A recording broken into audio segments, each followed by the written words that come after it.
This is CGTN, China Global Television Network.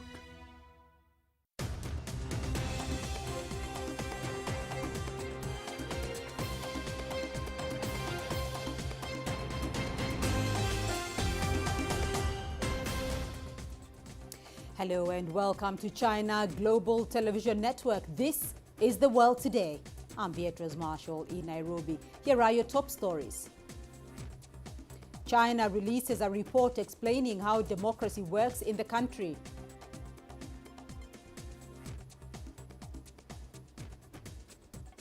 US President Joe Biden says he's crafting a plan to discourage Russia from taking military action in Ukraine.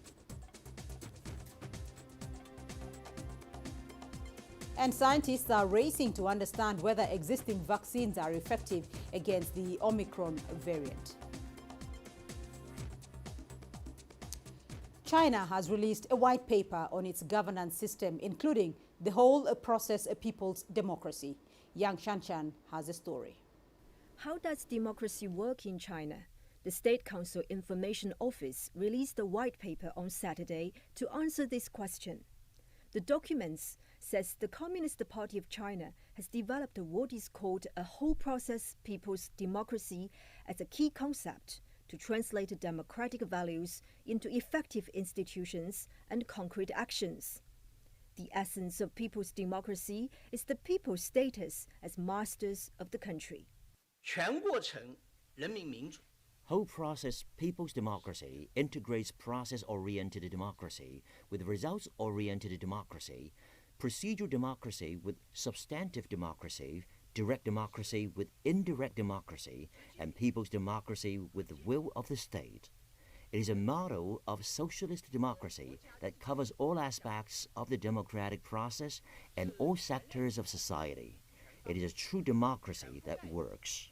The white paper also explains China's democratic institutional framework, as well as its concrete and pragmatic practices. It points out that democracy is not a democratic decoration, but should address the issues that concerns the people. It also emphasized that democracy is the right of the people in every country, rather than the privilege of a few nations. The white paper says whether a country is democratic or not is judged by its own people rather than by outsiders. 中国在本国发展 China develops whole process people's democracy within China and is committed to promoting the democratization of international relations. China believes that a country, whether big or small, strong or weak, rich or poor, should be equally treated in international relations. China will not copy another country's political system and will not require other countries to take China's model.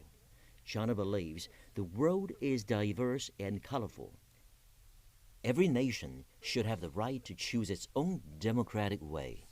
This white paper also emphasizes democracy has many forms, and China's democracy is thriving with other countries in the history of the world civilization. China is ready to contribute its experience and strengths to global political progress through mutual learning and cooperation. Yang Shanshan, CGTN, Beijing. Earlier, we spoke to current affairs commentator Aina Tangen for more on how the whole process people's democracy works and how it differs from the US democracy. China is interested in actually representing the different segments of society. They're not going to rely purely on an election process to do that. If you look up the makeup of the different countries, whether it's the US or Europe, you tend to see very wealthy people from certain areas of commerce, law, etc., overrepresented, whereas the common people are underrepresented. That's not true in the Chinese system because they apportion these things. China is highlighting the fact that they believe that it's always about results. It's about pleasing and taking care of your own people. China has an over 97% approval ranking after COVID-19 handling by its people in terms of confidence in the central government. That's versus 25% in the US. So there's a real sharp contrast. For the last 40 years, the US has experienced kind of sideways motions when it comes to its economy, to the actual wages that are paid to people. And there's a lot of dissatisfaction. You can see it. not only in the massive amounts of anger, but the social and political divisions that are happening there.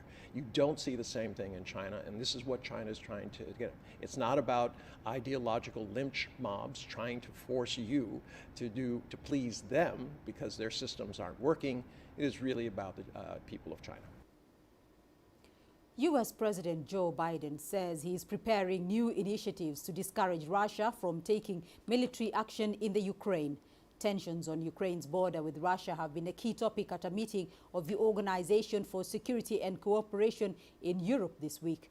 And U.S. and Russian leaders could meet to discuss the issue in coming weeks. Stuart Smith reports from Moscow.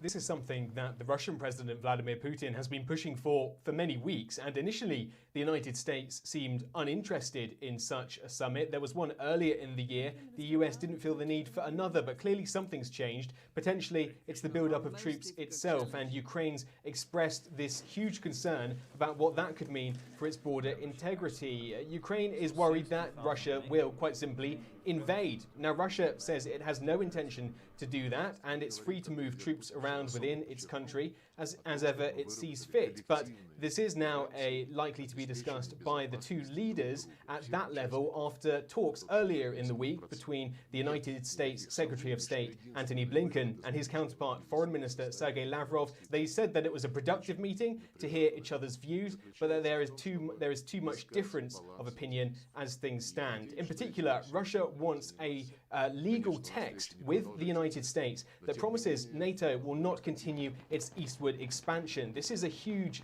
bone of contention for Russia over the past 30 years. It's been worried about more and more countries in Eastern Europe joining the military alliance, which it feels threatens its national security. So President Putin would like to see assurances that won't happen, that Ukraine will not join NATO, and that NATO will not deploy medium-range missiles in Ukraine. Stuart Smith, CGTN, Moscow.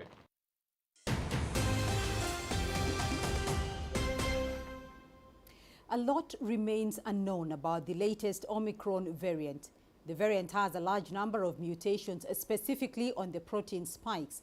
These spikes help the virus attach itself to cells in our bodies, and this has led to concerns amongst experts over the efficacy of existing COVID-19 vaccines.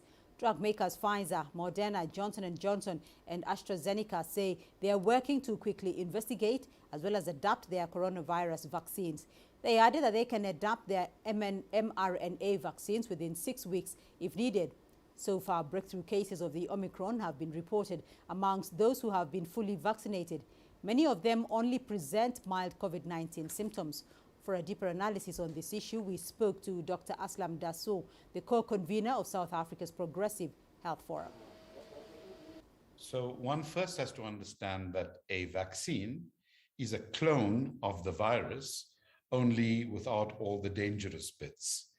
And so what the vaccine does is pretty much what the virus would do if it infects you. The vaccine stimulates an immune response. Now, if the virus should change in any way, then the immune response that you have elicited through the vaccine may not be enough to stop the changed virus from infecting you. And that's why different patterns of infection occur. All indications are from preliminary data, all the indications are that the virus is more transmissible than previous variants. We are seeing this in the increased and rapid growth of the number of infections wherever the Omicron variant has been found. The International Monetary Fund says it could lower its global economic growth estimates. IMF Chief Kristalina Georgieva says the Omicron variant, which may spread very rapidly, could dent confidence. She added even before the new variant was detected, the IMF was concerned that economic recovery is losing momentum. The IMF's recent forecasts raised concerns that the global supply chain issues and uneven distribution of vaccines were slowing economic rebound. Georgieva also noted that policymakers are now dealing with inflation as a surge in demand in many advanced economies, coupled with shortages of key components, is fueling price increases. Iran's chief nuclear negotiator says talks to revive the 2015 nuclear deal will be continued next week in Vienna. Ali Bagheri leads the first Iranian delegation sent by Iran's hardline President Ibrahim Raisi, who took office in August. Tehran has presented 2 draft proposals on sanctions removal and nuclear restrictions. Bagheri says he hopes the other parties will reach their conclusions in the shortest time possible. France, Britain and Germany say Iran is demanding major changes, and it is unclear how the new gaps can be closed in a realistic time frame. The Iran nuclear deal has been on life support after the Trump administration left it in 2018. A year later, Tehran retaliated by breaching some of the deal's limitations on enrichment and other restrictions. Journalist Ihsan Kivani tells us more from Tehran. The most notable consequences of the 7th round of talks in Vienna for Iran was the inaction and passivity of the European Troika, as they wanted to check every single issue with the Americans. Bagheri criticized the EU for adopting minimalist approach towards their commitments on their Iran nuclear deal. Iran says it has provided the other parties with clear-cut draft proposals and has encouraged them to come up with written responses or new ideas. Iran's top negotiator Bagheri says the E3 are minimalist in fulfilling their JCPOA commitments.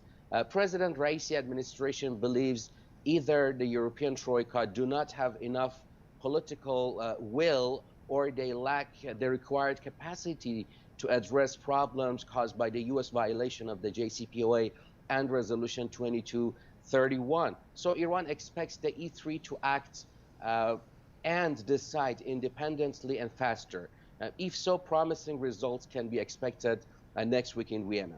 The next week, the expectations are high. The Western media especially try to blame Iran for not helping the negotiations go forward. But just before leaving Vienna, Bagheri, in fact, denied an impasse in recent round of talks. And for the next week, if we see a serious will from the other sides and faster movements, I think Iran is ready to help progress much faster as well. And we leave it there on this edition of The World Today. I'll be back shortly with more news from the continent on Africa Live. Thank you for watching.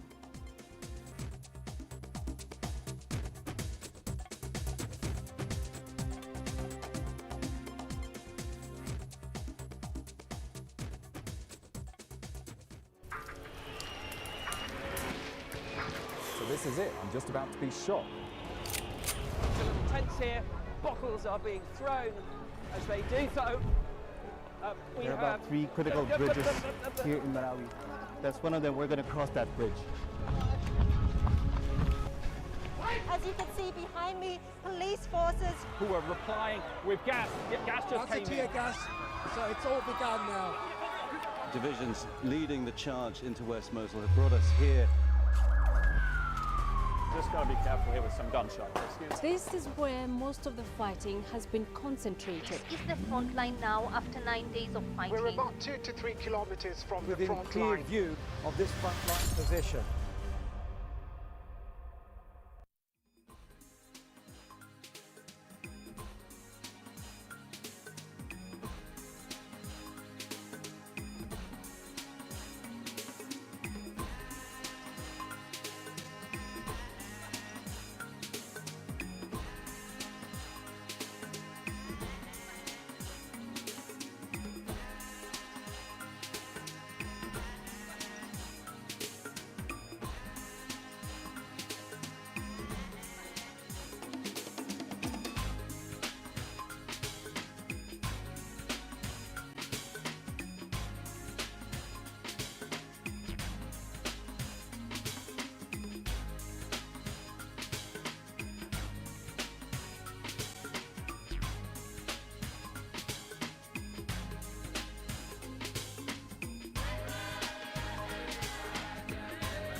This is CGTN, China Global Television Network.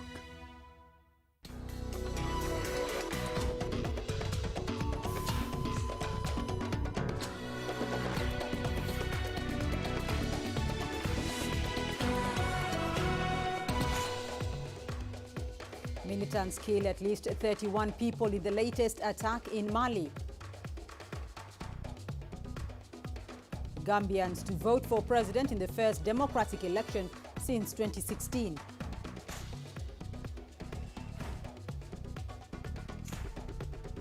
And African countries in race to vaccinate more people as concerns grow over the Omicron variant.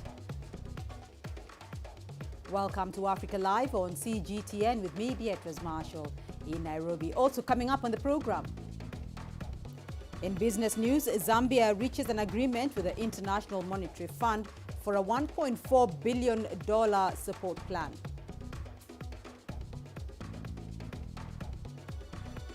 And in sports, South Africa is weighing options after their World Cup qualifier appeal against Ghana was rejected by FIFA.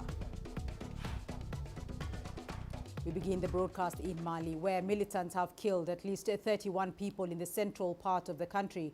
Local officials say the militants opened fire on a bus ferrying people to a local market. The bus was attacked as it traveled its twice-weekly route from the village of Songo to a market in Bandiagara. Jihadist attacks have surged across Africa's Sahel region, killing thousands and displacing millions across Mali, Burkina Faso and Niger. And to get more details on the attack, we earlier spoke to Mamadou Tapili, a local journalist from Mali. Take a listen. Of course, what else we can say about this attack is to understand that these jihadists, it seems to be a revenge against the militia of auto-defense called Dana Ambasagu in the zone, who's the only militia standing and fighting the jihadism in the Dogon country, in the area, in that zone of Dogon country. Because last Tuesday, 4 days ago, the jihadists came to attack one of the bases of those hunters, which soldiers by many people, many jihadists has been killed by the hunters in that zone. So 4 days later, this happened to the civilians. And then apart from those who get injured, the bus was burnt up, and no any specific organizations has claimed the responsibility of the attack. But what we can say, in this zone, you have two big malicious groups, two jihadist groups. The first one is the GSM. This is the sustained group of two Islam and Muslim, led by the Katiba of Masina called Amadou Kufa, and which is now linked to the Ansam deal of Yad Agali, and Yad Agali is with Al-Qaeda. So firstly, there's Al-Qaeda members, and there is Islamic states in that zone. But mostly in the parts of Banjangara, this area is mostly control. I mean, the more attacks that occurs is made by the group of Kufa, of Amadou Kufa, but they did not claim the responsibility. So for the moment, they didn't claim the responsibility. And for the authorities, I mean, the prefect and the mayor in Banjangara, they attended to the mourning of to the funeral of those persons that lost their life yesterday. But there were not any specific declarations apart from the support that they bring to the populations to try to present their mourning. To the populations. Elsewhere in Nigeria, Islamist militants have killed 7 soldiers, including a commanding officer and a lieutenant in Borno State. The militants attacked a military outpost in 3 trucks, firing sporadically for an hour. The incident is said to have occurred in the wee hours of the morning. Nigeria's military has fought an Islamist insurgency in the northeast part of the country for more than 12 years. The United Nations estimates that the conflict had killed some 350,000 people by the end of last year. The polls have opened in the Gambia's presidential election. Gambians are casting their votes not with ballot papers, but with marbles. That's right, voters will choose their next president by placing a marble in the drum of their preferred candidate. Nearly 1 million people out of a 2.5 million population are registered to vote. It is the Gambia's first democratic election since former President Yahya Jammeh was voted out of office in 2016. There are currently 6 candidates vying for the presidency. They include the incumbent president, Adama Barrow. Each individual is going with only one token. So you cannot, it's not possible for you to put in 2 drums or so. That is not possible. So the only thing is each individual has 1 marble and you can put in 1 ballot drum. So I think it's transparent and it is fair. And then I think most Gambians understand the process. So we are not going to have any problems when it comes to this particular elections. The United Nations spokesperson, Stefan Juricic, says there will be a funding shortfall of about $1.2 billion to respond to the humanitarian needs across Ethiopia. Juricic says conflict in northern Ethiopia has continued to drive large-scale displacements, loss of livelihoods and limited access to markets, food and basic services. According to the UN spokesperson, about 3.7 million people in Amhara, more than 500,000 people in Afar, and 5.2 million people in Tigray are being impacted by the conflict. Juricic says about 400,000 of those people are believed to be facing famine-like conditions. Our humanitarian partners have limited access to large segments of the population across these regions, though there's been some improvements in the past week. As the Secretary General, and as we've told you, between November 24th and November 30th, 4 convoys with about 157 trucks loaded with humanitarian supplies arrive in Mekele. Those were the first deliveries since October 18th. Fuel, however, has still not arrived in Tigray via the Afar route since the 2nd of August, with 8 tankers currently in Samara in Afar waiting for clearance to proceed. Meanwhile, U.S. Secretary of State Antony Blinken addressed the ongoing conflict in Ethiopia. Blinken said sanctions remain at Washington's disposal. The U.S. has already sanctioned Eritrea for its role in the conflict.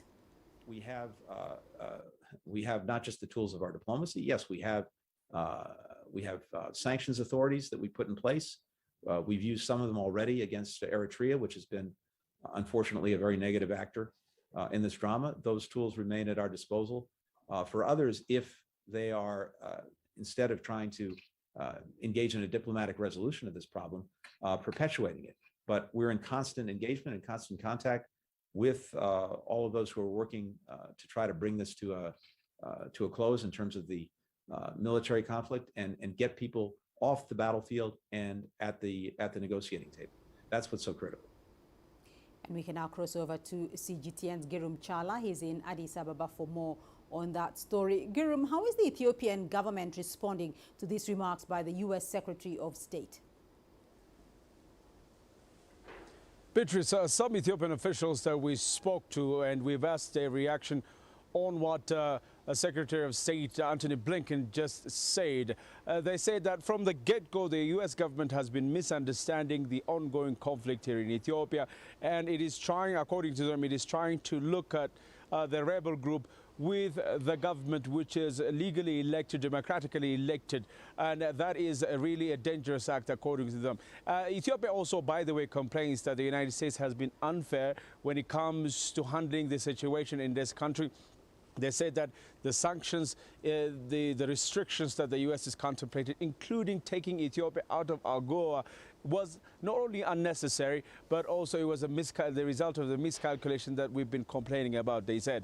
So this is not a new thing, and the U.S. might continue doing so. And they say finally that the United States, if it comes with more sanctions, and if that's what it takes to keep Ethiopia together, for the respect of its sovereignty and territorial integrity, then so be it. That's what the top official, unnamed top official that I spoke to, said to me. So in general terms, Ethiopia is not happy with the way the United States is handling the conflict situation in this country. So, Girum, the Ethiopian government also says schools will be closed for 1 week to allow students to help in harvesting crops for Ethiopians on the war front. What is the latest on that decision?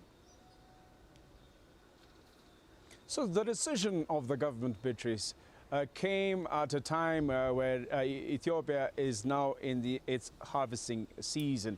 And the government said, and especially the Ministry of Education is saying that it is a traditional act to close schools for a week or two so that children can assist those who are able-bodied, can assist farmers and also those who are now in the war front so that the harvesting season can pass through a story of success. By the way, the secondary school is the school children are the only ones who are not going to school for a week. Tertiary and also those under the secondary schools are still continuing their education, and this is going to be over perhaps in the next 2-3 days time. So but the government is complaining again that Western media is painting this picture as if the government is closing schools so that it can send students to the war front, which absolutely is a lie, according to the Ethiopian Foreign Ministry and also Ethiopian Communication Services Ministry. They said they actually came up with a praise statement saying that the misrepresentation is a deliberate act without understanding season in Ethiopia, and everyone should work towards harvesting whatever crop is on the field. As you know, Ethiopia is a predominantly agricultural country, and it needs these kind of activities for it to survive and also continue its economic activities. So this is what we know so far, Beatrice. Girum Chala for us there in Addis Ababa. Thank you. Uganda is continuing its efforts to fight against the Allied Democratic Forces rebel group. The Ugandan military, which mounted a joint operation with the DRC armed forces, has crossed over into the Eastern Democratic Republic of Congo. The ADF, which is affiliated with ISIL, has been blamed by Ugandan authorities for the twin bombings which hit the capital Kampala last month. The group has also launched several attacks in the DRC. Ugandan security sources speaking to Reuters said the country had deployed at least 1,700 troops across the border. It is not yet known how long the operation will last.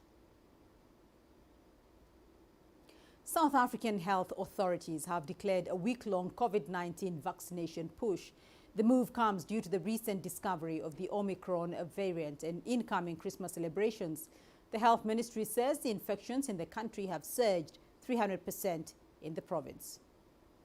With these rapid increases and with what we know about the mutations in Omicron and some preliminary data that we have, there's definitely evidence that it is more transmissible and that there is some immune escape. But I think it's not necessarily that is related to severity. And so we can't really make any cause in terms of severity just based on whether it's more transmissible and has immune escape. Because you could have a very transmissible variant that, could cause mild disease or vice versa. So I think in terms of the severity, it really is early days. I think we need to have more information over the next 2 to 3 weeks in terms of this. And I think in the interim, I think we just need to prepare. The Omicron variant has come at a time when most of Africa is anticipating a boom in the tourism sector. But the arrival of the variant has meant that a number of countries on the continent have to deal with the travel restrictions affecting their countries. Now, a section of African countries feel that the restrictions are informed more by politics than science and are likely to adversely affect their struggling economies. CGTN's Yolisan Jamela tells us more. There are several Western countries that have reported the presence of the Omicron variant. They include Britain, Germany, Italy, Belgium, Israel, and the Czech Republic and elsewhere. But it's only Southern African countries that have been hit with travel bans. According to the South African government and the Federated Hospitality Association of South Africa, the South African tourism industry has lost millions of US dollars in revenue in just a few days as a result of the travel bans. The immediate effects in the context of South Africa, for example, is that you are then putting a hold on tourism. Now, the tourism industry is a potential catalyst to the economic recovery that we seek to see in our country. The UK, for example, remains one of the largest sources of tourist arrivals in South Africa. So when the UK imposes a travel ban, it has that impact on our country. At least 30 countries have so far banned or restricted travel to and from South Africa. These include a few fellow African countries. It's quite regrettable, very unfortunate, and I'll even say sad, to be talking about travel restrictions imposed by a fellow African country. I have since seen that there's about 3 other African countries that have also taken this decision to impose travel restrictions on South Africa and other countries in Southern Africa. South African scientists have been criticized for the announcement of the detection of the Omicron variant. Some here have called on the science community to be cautious in the way that they make the announcements. But others are quite aggrieved that the science community is being punished instead of being applauded for discovering Omicron. What we're dealing with here is exactly the same scenario that we had a year ago when our scientific labs identified the beta version and it got labeled the South African variant. Our laboratories were the first to identify this variant. It isn't that it was created in South Africa or appeared in South Africa for the first time.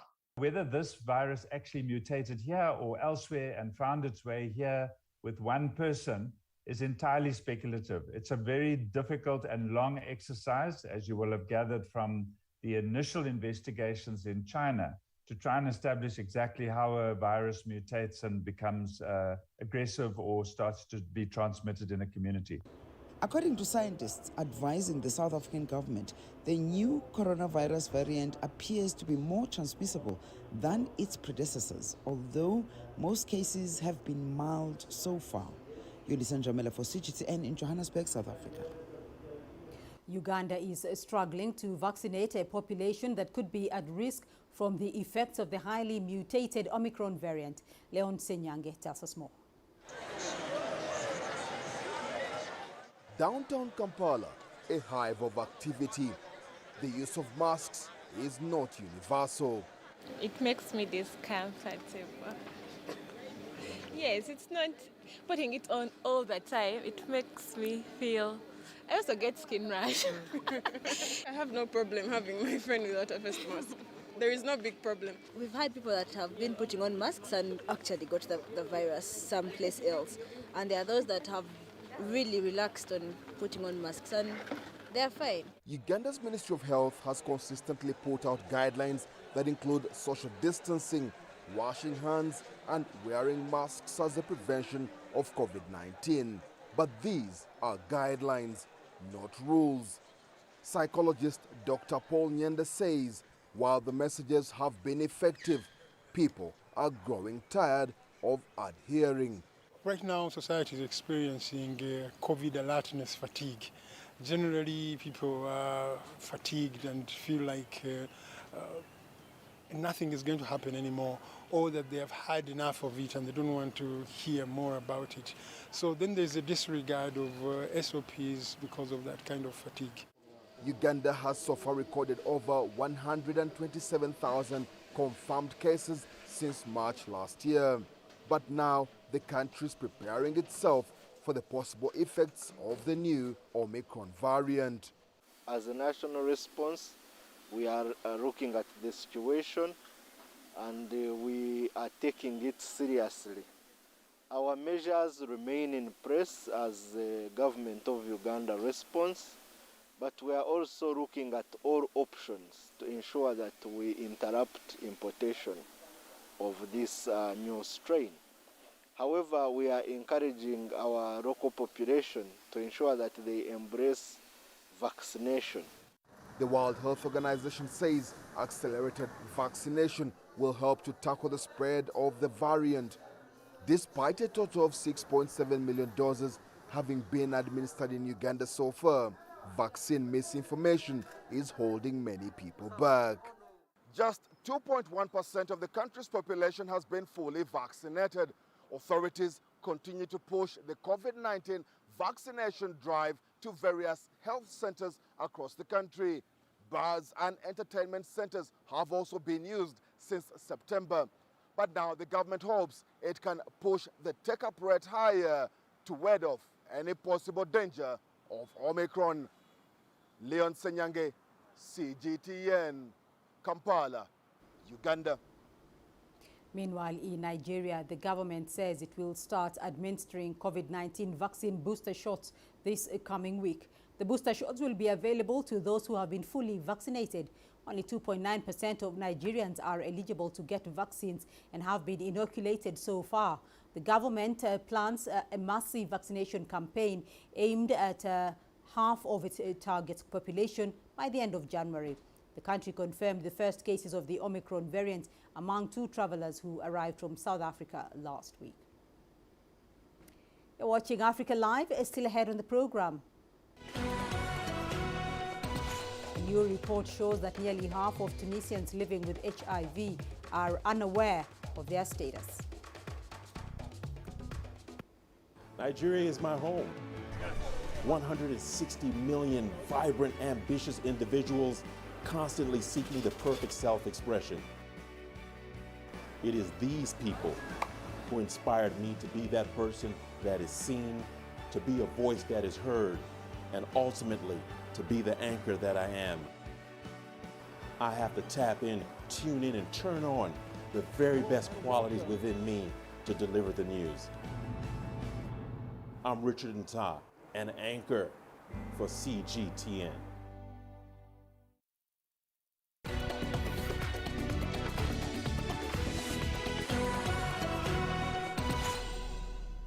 Libya has for years been struggling with a migrant crisis. The country has become a popular route for sub-Saharan African migrants looking to reach Europe. The issue was addressed on Friday at a Mediterranean dialogue video conference hosted by Italy. The conference was also attended by Libya's transitional foreign minister.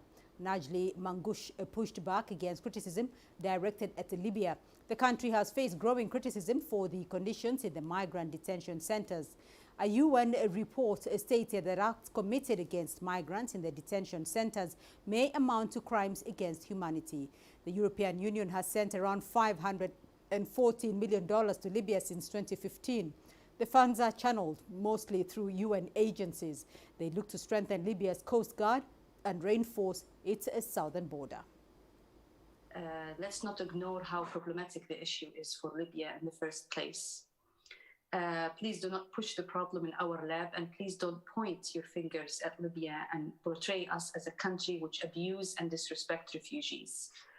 I repeat, the problem is bigger and multi-layer and very complex. I know you do not like to hear it, but it's the truth. We are tired of beating around the bush and all these superficial solutions being offered. It's time to state the problem and face it instead of keep repeating it again and again. That we had enough talk in the media by our European partners about how much money was given to Libya to stop illegal immigration. All of that did not help in the past and will never help in the future. We Libyans know how to fix this problem. We understand it very well, so please listen to us when we tell what we really need. Because what we need is very clear and very easy to think about and implement. We need vetting immigrants at our southern borders in ways which respect their dignity and human rights. And we need surveillance technology that help us to secure our borders. A new report shows that nearly half the people in Tunisia who have HIV are not aware that they have the virus. The annual report on the joint United Nations program on HIV/AIDS, UNAIDS, shows that 49% of people living with HIV in Tunisia do not know that they are infected. The report also indicates that only 32% of people with HIV in Tunisia are on triple therapy. Adnan Chauchi has more details from Tunis. The national coordinator of the anti-HIV/AIDS program says that of all people living with HIV in Tunisia, only 51% are aware of their infection. The percentage of people with AIDS in the country was 0.1% of the general population. Our objective is to reach out to the 49% of infected citizens who are not aware and those who are victims of HIV and AIDS-related stigma and discrimination. The Health Ministry and its partners changed their approach. We are no longer waiting for suspected cases to come to us. We took the initiative of contacting those at risk of getting HIV and AIDS. The health department says many Tunisians are reluctant to get tested for HIV/AIDS. Therefore, hundreds of volunteers, including medics and paramedics, offer a personalized and private assistance. There are 25 centers in Tunisia which offer free, voluntary and without names HIV/AIDS tests throughout the country. The majority do not know that these public health facilities exist. The role of the civil society organizations and associations is to provide the test and accompany the patients who live with HIV from the first day. Tunisian lawyers assert that the Justice, Interior and Health Ministries in Tunisia do not provide data on HIV/AIDS in prisons. There is no official data. The authorities do not even grant the right to access the information about HIV/AIDS in prisons. I can only affirm that there are many cases among Tunisian inmates and irregular migrants, men and women who are detained for major or minor offenses. There is no medical assistance or treatment for HIV/AIDS positive people in all prisons across Tunisia. This is unacceptable. Recent data published by UNAIDS and the Health Department in Tunisia shows that some 1,401 people, including 801 men, 557 women, and 43 children, are treated with triple therapy. The treatment is free at public hospitals. According to the Tunisian government, 198 new HIV/AIDS cases were registered in 2020, including 7 children. The Ministry of Health has put in place a national strategy to strengthen screening so that 90% of the people living with this virus that damages the immune system have access to free treatment. Adnan Shawishi, CGTN, Tunis. Belgium is set to take the first steps to return goods and works of art taken from its former colonies in Africa. That could mean thousands of objects on display in Belgium and will be off the shelves and returned to the Democratic Republic of Congo in the next few years. Ryan Thompson reports. These are just some of the thousands of one-of-a-kind artifacts on display in Belgium's Africa Museum. Their beauty hides a dark story about how they got here. The military storms basically burned down the village, killed the village chief, chopped off his head, returned the skull, and stole basically all of the objects that belonged to him. The museum's director, Guido Grisel, is credited with bringing this museum into the modern era. More than 80% of objects were acquired during Belgium's colonial rule in the Congo, but a new promise from the government means that some will have to be returned to their rightful owner. For our government, it's a moral issue. They think that anything that was being stolen or acquired by plundering really should be the legal ownership of the Congo. Whether it's here or whether it's there, it doesn't really matter. It's a matter of principle. The decision to make right on the restitution of stolen artwork was made official during a Belgian government visit to Kinshasa in November. State Secretary Thomas Delmine met with conservationists, as well as the next generation of Congolese artists, promising to help recover the nation's cultural identity. You have this missing link for the young generation in Congo, because I mean, for some collections, everything is stored in Europe. How can you build back this memory in Congo to basically build the connection and reconstruct a form of identity that has been stolen by colonial authorities in the past? The anti-racism demonstrations of 2020 reopened old wounds in Belgium. The country's colonial history found itself at the center of the political debate, and protesters said the country had not done enough to reckon with its past. We have the Black Lives Matter movement that has really shaken the earth globally. And in Belgium and in many European states, it takes the form of questioning the colonial legacy. That legacy is now taking new form all across Europe, and artifact custodians are having to reassess what is theirs to keep. For those objects where we have archives and documentation, it takes about 2 weeks for one object. But sometimes, for other objects, we don't have any archives, we don't have documentation, and we need to go back to Congo. The return of Congolese artifacts is still technically only a policy idea. The government needs to put it on paper, and the parliament will need to sign off to make it law. That's expected to happen before the end of this year, and the first objects should arrive in Kinshasa by early 2022. Ryan Thompson, CGTN, Brussels. Let's now take a look at your business news. Here's what's ahead. Zambia reaches an agreement with the International Monetary Fund for a $1.4 billion support plan. Africa is the nexus of enterprise, and global business will tell you why it matters. From the mega investment projects to multi-billion-dollar mergers and acquisitions. Africa today collects, just in terms of revenues from taxes alone, $545 billion a year. If you take 10% of that and you devote it to the energy sector, problem solved. All this on Global Business, weekdays at this time on CGTN.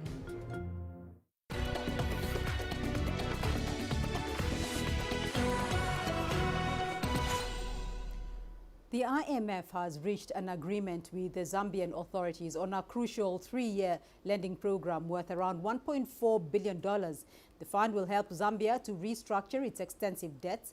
The long-awaited agreement is a major boost to President Hakainde Hichilema, who was elected this year on a promise of resuscitating the economy and building bridges with multilateral lenders after relations soured under predecessor Edgar Lungu. Zambia, one of the world's largest copper producers, became Africa's first COVID-era sovereign defaulter last November after years of chronic government over-borrowing drove its debt burden above 120% of annual economic output. Meanwhile, the IMF's chief Kristalina Georgieva has urged advanced economies in the G20 to extend and improve their debt relief initiative. She warned that many countries face a dire crisis without the help. Georgieva did not specify which economies faced the crisis, but referred simply to low-income countries. The G20 debt service suspension initiative expires at the end of the year, and without a renewal, the IMF says countries could face financial pressure and spending cuts. That's just as new COVID-19 variants are spreading and interest rates are expected to rise. The G20 twice extended the DSSI, but the IMF and World Bank have been urging creditors to do more to help with the burgeoning debt load. There are 73 countries eligible for relief under the program. Well, Egypt is planning to increase its exports to countries in Africa from $5 billion a year up to $15 billion over the next 4 years. That's according to the country's Ministry of Planning and Economic Development. The government says it is currently studying the needs of the African markets from outside the continent and will be focusing on its export distinct sectors of engineering, textiles, pharmaceuticals and agricultural crops. These sectors supported Egypt's export growth during the third quarter of 2021. And South Sudan says it is taking steps to protect the environment, even as it extracts oil to develop the country's economy. The government depends on oil revenues to fund almost 98% of the budget. It's targeting to increase crude production to more than 300,000 barrels per day by 2023. CGTN's Patrick Oyet reports from Juba. South Sudan's government says a total global ban on petroleum production would leave the country without the much needed resources to propel the economy forward. This comes at a time when 7 European countries have pledged to stop support for fossil fuel projects abroad. The Ministry of Petroleum, in collaboration with the Ministry of Environment and our developmental partners, has taken a significant step in maintaining the balance between the economic growth, developmental needs of this great nation through continuous extraction of hydrocarbon resources and the spirit of environmental stewardship. The effects of climate change resulting from activities such as oil extraction and the use of petroleum are not sparing South Sudan's environment. The United Nations reports that nearly 1 million South Sudanese people are displaced this year due to the flooding. Crops and livestock have been washed away as well, exacerbating an already dire food security situation. Water pollution from oil is also killing off livestock. We were engaging with the government, especially the Minister for Petroleum, that for any investment to happen in South Sudan, this investment must be able to generate income, which income needs to go and finance key service delivery sections. And some of these issues we're talking about that are actually peace dividends. We need the investment to be able to go and build our roads, We talk about electricity, we talk about the health sector, we talk about education sector. Much importantly, money must be earmarked for investment in agriculture. South Sudan's government says approximately 90% of the country's oil and gas reserves remain unexplored. The government is calling on foreign investors to a country that is already home to oil and gas majors from China and Malaysia. It says it has made significant progress in returning the country to peace and stability, and that should encourage investment in the petroleum sector. Patrick Koyet, CGTN, Juba, South Sudan. Let's now take a look at your sports news. Here's what's ahead. South Africa weighing options after their World Cup qualifier appeal against Ghana is rejected by FIFA.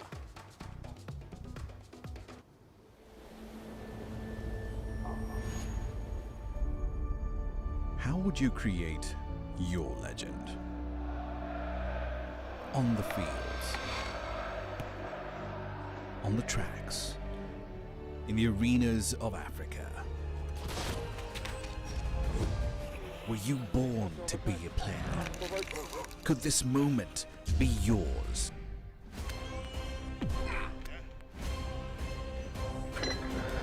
Sports Scene. Find your game.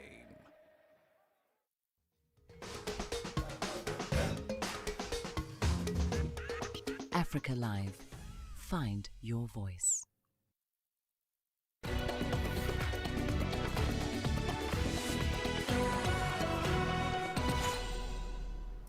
The wait continues for South Africa's first FIFA World Cup qualification in almost 20 years after FIFA threw out the South African Football Association's appeal against the officiating in the 1-0 defeat to Ghana that saw Bafana crash out of the qualifiers. SAFA are now seeking further dialogue, but it is unclear whether this will happen. CGTN CS Duplessis reports. The South African Football Association wants more information from FIFA after the football governing body finally responded to their complaint lodged last month and responded with one line saying the appeal was inadmissible. According to reports, the appeal did not meet the requirements as set in Article 46 and 14 of the FIFA Disciplinary Code and preliminary regulations of the 2022 competition. SAFA released a statement saying they would attempt to engage FIFA further for more information before exploring their options. But as it stands, those options are extremely limited, and it is the Black Stars of Ghana that progressed to the March playoffs and not South Africa's Bafana Bafana. The damage between the two proud football nations has been done and will take some time to repair, as there has been verbal barbs fired from here in the south of the continent and from the west. It's not a good advert for the game in Africa that is already laced with conspiracies when a dubious on-field decision rears its ugly head. The question around VAR remains in the spotlight, and one that the CAF president Patrice Motsepe will need to find a way to implement sooner rather than later if the playing field is to be leveled and some sort of consistency in officiating is to be found. Unfortunately, the whole incident on the Cape Coast has left a sour taste in the mouths of everyone involved, and with both sides making valid points, a lot more needs to be done to ensure that African football avoids future controversies so that the beautiful game can move forward, and that if a referee makes a mistake and awards a controversial decision, there are measures in place to correct that call on the spot. CS Duplessis, CGTN, Johannesburg, South Africa. And we move on to the FIFA Arab Cup in Qatar, where African sides Tunisia and Mauritania fell to Syria and the United Arab Emirates on Friday. Syria claimed a 2-0 victory over 10-man Tunisia at the Al Bayet Stadium in Al Khor. Oliver Kaskawa opened the scoring in the